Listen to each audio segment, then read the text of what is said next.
Masya Allah, matur nuwun. Sami-sami.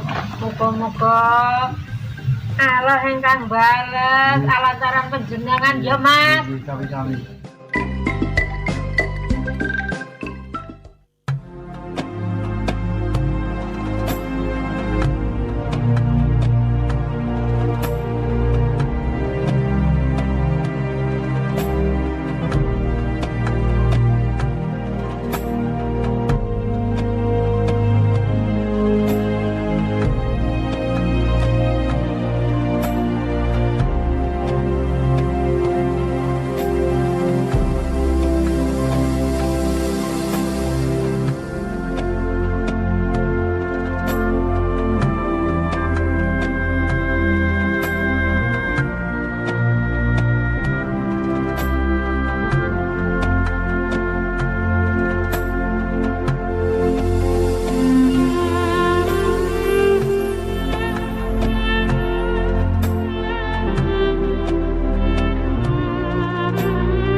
Buatlah selalu senang hati orang lain selagi kita masih diberi nikmat hidup di dunia ini. Semoga memberikan suatu kegembiraan, suatu keceriaan, suatu kepositifan, dan suatu yang bisa membuat orang lain bahagia.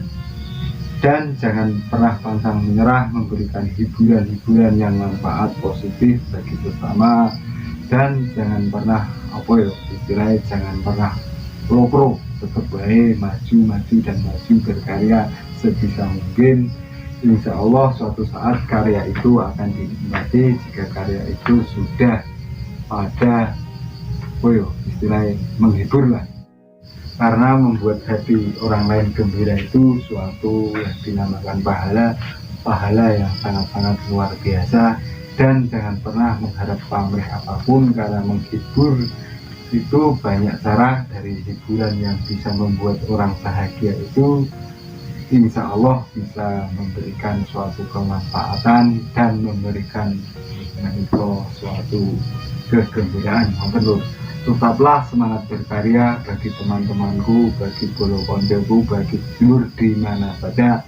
Salam saking kula Ketut Dwi Hantoro wonten ing channel Dwi FSD Channel. Semoga berkah barokah kangge pun. Dan jangan pantang menyerah, tetap berkarya. Oke, matur sembah nuwun.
matur Sami-sami. nuwun. Muga-muga Allah ingkang bales alasaran panjenengan ya Mas. Sami-sami.